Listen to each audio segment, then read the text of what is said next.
बापा माँ कड़ा रंगर मनीष थिले किंतु तांको जन्म हैला पुओ गोरा रंगर थिला। सेही जन्म हैला पुओर गोरा रंग को नहीं स्वामी निज स्त्रीर चरित्र उपरे संदेह करिथिला। स्वामी निज स्त्री को छाड़ी काम गला बेले स्त्री आउ कहा सांगरे सोईकी एही पिला को जन्म करिनी तो कारण बापा माँ कड़ा वर्णर मनीष थिले आउ तांको पाखरु जन्म होइतिबा पुओ पूरा गोरा रंगर थिला। तापरे स्वामी निज स्त्री कहा सांगरे खेड़ करी एही पिला को जन्म करिछि सेही सबु जिनिस जानिबा को चेष्टा करिथिला। आउ 3 मास पर स्त्रीर सबु कारनामा जानि पारिथिला। स्वामी निज स्त्री जो प्राइवेट पार्ट द्वारा पुओ को जन्म करिथिला स्त्रीर सेही प्राइवेट पार्ट को स्वामी राति रे धारुआ छुरी रे काटिकी हत्या करिथिला। आसंतु पूरा घटनाटी जानिबा। एही घटनाटी होछि बिहार काटियारा भितरे आसुथिबा अपराधपुर थानार आउ सेही थाना अंतर्भुक्त रे आसुथिबा नारायणपुर गाँव गोटे परिवार रहुतिला सुकुमार दास आउ मौसमी दास। स्वामी सुकुमार दास रो गोटे स्त्री आउ 2टी झियो थिला।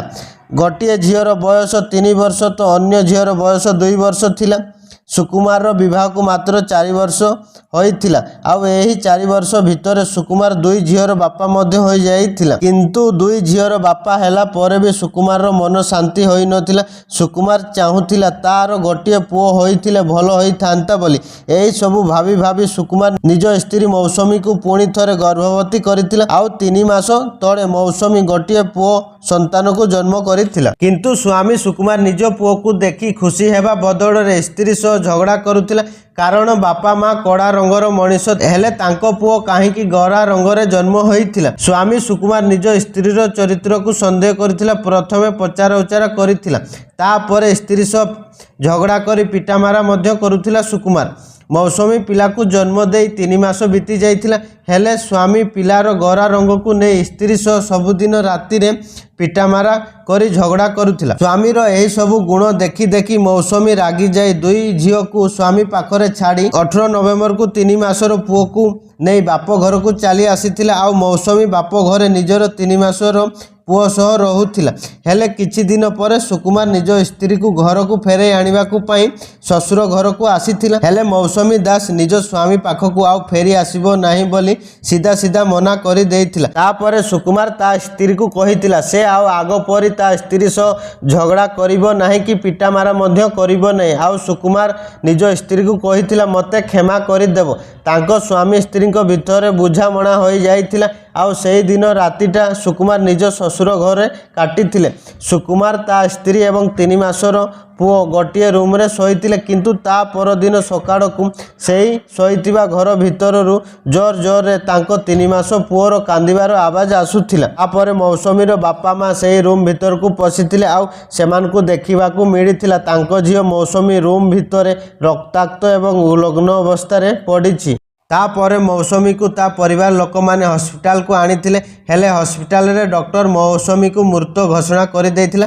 प्रथमे मौसमीर बेक को काटा जाइथिला तापरे सेही छुरी रे ही मौसमीर प्राइवेट पार्ट को काटी हत्या करिथिला ता स्वामी। एही सबु देखि पुलिस को खबर देइथिले परे पुलिस आसी पहुंचीथिला। मौसमीर बापा माँ पाखरु पुलिस सबु कथा सुनिथिला। तांको स्वामी स्त्री भितर बहुत दिनरु विवाद चली आसुथिला आउ तांको भितर झगड़ा हेबार मुख्य कारण थिला स्वामी स्त्री कड़ा वर्णर थिले किंतु ता स्त्री पाखरु जन्म होइतिबा पिलाटी गोरा वर्ण रे जन्म होइतिला।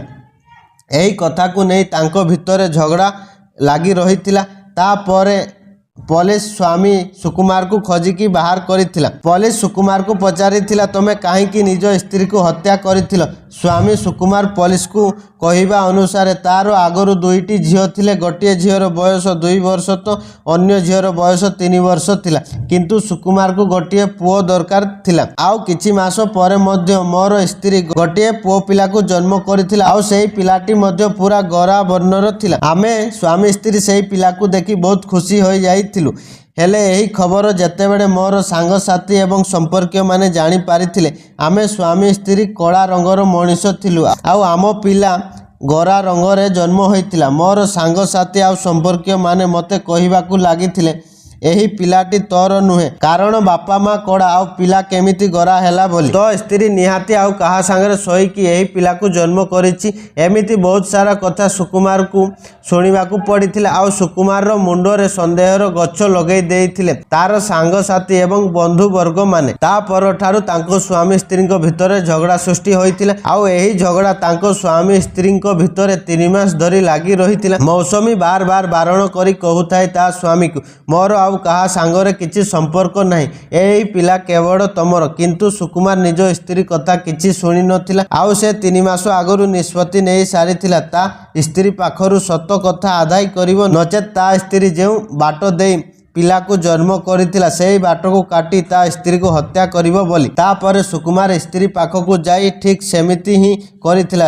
ସେ ଯେମିତି ଆଗରୁ ଭାବିଥିଲା ସ୍ତ୍ରୀର ପ୍ରାଇଭେଟ୍ ପାର୍ଟକୁ କାଟି ସ୍ତ୍ରୀକୁ ହତ୍ୟା କରିଥିଲା। ଯଦି ସୁକୁମାର ନିଜ ପିଲାର DNA ଟେଷ୍ଟ କରିଥାନ୍ତା ତେବେ ଏହି କଥାର ସମାଧାନ ହୋଇଯାଇଥାନ୍ତା। ସବୁ କଥାର ସମାଧାନ ହତ୍ୟା ହୋଇନଥାଏ। ବହୁତ ସାରା କାରଣରୁ ବାପା ମା କଡ଼ା ହୋଇଥିଲେ ପିଲା ମଧ୍ୟ ଗରା ଜନ୍ମ ହୋଇଥାଏ। ଆଉ ବାପା ମା ମଧ୍ୟ ଗରା ହୋଇଥିଲେ ବହୁତ ସମୟରେ ପିଲା ମଧ୍ୟ କଡ଼ା ଜନ୍ମ ହୋଇଥାଏ।